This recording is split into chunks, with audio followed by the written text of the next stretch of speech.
Welcome to Evolving Into Her. I'm Ashley Hope, and this is your weekly check-in to get out of your head, into your body, and back into alignment with the version of you who's already living the vision. So grab your favorite cup of tea, settle in, and let's get into the show.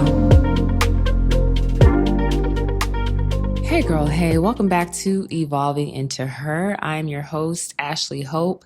And here we are yet again for another Sunday coffee chat.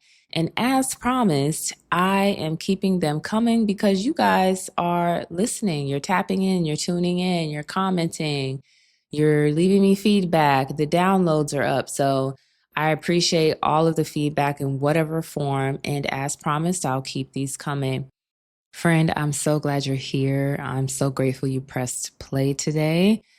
Whether you're curled up with your coffee or your tea, you're lying in bed, or you're out for your morning walk, I hope this space gives you a moment to just slow down and to breathe and to just be, and to remember that peace is still possible even when life doesn't make sense.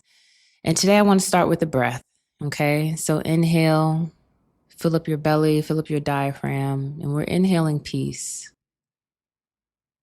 Top of that breath, hold for a second. And slowly exhale through your mouth. And on the exhale, we're releasing control. Okay, so we're going to jump right into it. Earlier this week, I was scrolling and came across a quote that stopped me in my tracks. And it said, if you want peace that surpasses all understanding, you have to give up your right to understand. And I'm going to say that again, because maybe you didn't catch that. Did it go over your head, sis?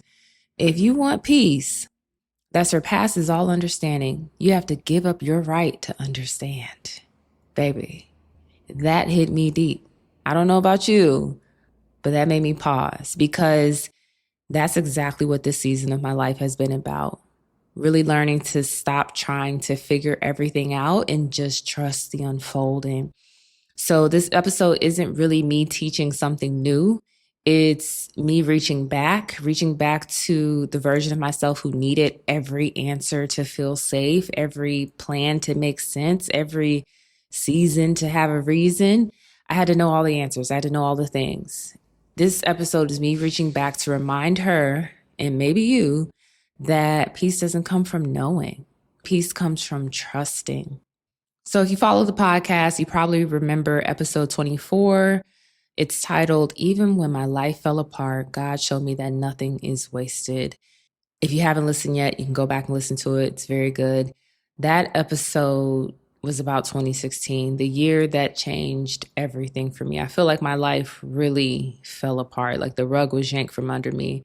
I lost a maternal figure who meant the world to me. That was my girl, my world. I went through a breakup, so I was in another single season. A dream job that I was counting on fell through.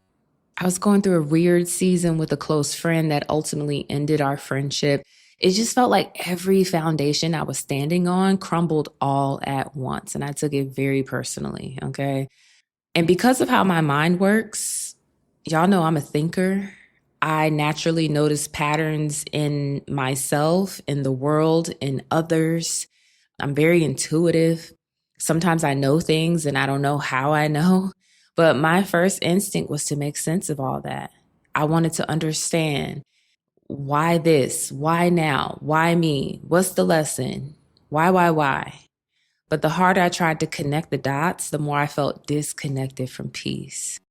So one day I'm journaling through the tears, and I hear in my spirit so clearly, you don't have to understand it to heal from it. I'm gonna just let that one percolate for a little bit. You don't have to understand it to heal from it. And that one line, that whisper from the Holy Spirit, I feel like it cracked me open. I feel like it rewired my brain in the best way possible. What do you mean I don't have to understand it to heal from it? Because for so long, I had equated understanding with safety. If I could make sense of the pain, I could protect myself from it. If I could figure out what went wrong, maybe I can stop it from happening again. But what I learned is that trying to think your way through healing is just another form of control. And that's something so many of us, especially Black women, we do it without even realizing it. We intellectualize our healing because the mind feels safer than the heart. We analyze our pain because it feels less vulnerable than feeling it. We stay busy trying to understand because stillness feels scary when you've had to survive most of your life. But sister, peace, real peace doesn't live in the head. It lives in surrender. It lives in letting go. It lives in the body, in your breath, in presence, in that quiet knowing that you don't have to hold it all. And that's what led me to start practicing non-attachment. And I know that word can sound abstract, but for me, it's very simple. So at first, non-attachment looked like releasing my grip on needing to know why. That was my first layer, letting go of this constant need for understanding and just allowing the story to unfold in divine timing, divine order.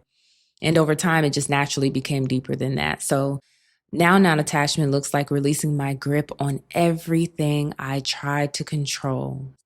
It's letting go of how I thought things would and should go. It's releasing timelines. It's giving up the expectation that healing has to look a certain way or follow a certain path. It's trusting that people will be who they're meant to be and that life will do what it's meant to do without me forcing and fixing and figuring it out. And that shift brought me so much peace because when you stop gripping life so tightly, your hands are finally open enough to receive. And when you stop micromanaging your blessings, micromanaging the miracles, you make room for grace. And when you stop trying to control how it happens, you get to be surprised by when and how it happens. And that's the beauty of peace beyond understanding. You don't need to know why. It's really about knowing who. Okay. It's about trusting that even if the story doesn't make sense yet, it's still being written with purpose. It's realizing the more you surrender, the lighter life feels. And that's exactly what scripture reminds us in Philippians 4:7. And it reads, "And the peace of God, which surpasses all understanding, will guard your hearts and your minds in Jesus Christ." Walk with me here. That verse, it hits, okay? Because it's not a peace you find after the breakthrough. It's a peace that meets you in the middle. It guards you when your thoughts are spinning. It holds you steady when the plans change. It whispers, yes, even this is a part of your becoming, even the challenges, even the setbacks, even the obstacles, even the part you didn't see coming, even the part that's uncomfortable. This is all a part of your becoming. This is all a part of the divine plan. And so looking back on that 2016 version of me, I sent her so much love, but I can see so clearly how much of my anxiety came from trying to manage what wasn't mine to manage. And now when life brings me moments that don't make sense, and let's be real, it still does, I don't have to rush to find the meaning anymore. I can just breathe. I let it unfold. I trust that peace will meet me in the middle of the unknown. And that's what I mean when I say this episode is me reaching back, because that lesson changed me. And I know somebody listening is in that same place I was. You're trying to hold it together. You're trying to make sense of the season. You're trying to find peace through understanding. But sis, you don't have to understand to be at peace. Okay. You can release that right now. You can lay that down. You can exhale. You can let peace hold you instead of you trying to hold everything else. And before we wrap up, I want to leave you with a mantra to carry through the week, something you can come back to whenever your mind starts racing or you catch yourself trying to control what isn't yours to control. You can write this down so you'll remember it. I don't have to understand to be at peace. I trust that everything is unfolding in divine order and divine timing. And sis, let that sit in your spirit this week. When things feel uncertain or delayed or confusing, come back to that mantra. And remember, sis, peace doesn't mean everything's perfect. It doesn't mean you have all the answers. It just means you've decided to stop wrestling with the unknown and start resting in what's real. Start resting in God's promises. Start resting in the truth. It's choosing to believe that even without the why, your story is still being guided. So take a deep breath. Girl, you're doing so much better than you think. I promise. Girl, you doing a good job. Girl, you doing a good job. True story. I very rarely have motivation to go to the gym. And me and my honey have this thing. There was this viral video where the song was, B, you doing a good job. B, you doing a good job. Just giving props to the ladies who are like handling all the things. You're doing the laundry, you're going to therapy, you're going to work, you're just doing your thing, right? So when I'm not feeling like I really want to go to the gym, I'll be like, honey, can you sing my song for me? And he'll say, girl, you doing a good job. Girl, you doing a good. And I do a little twerk or whatever.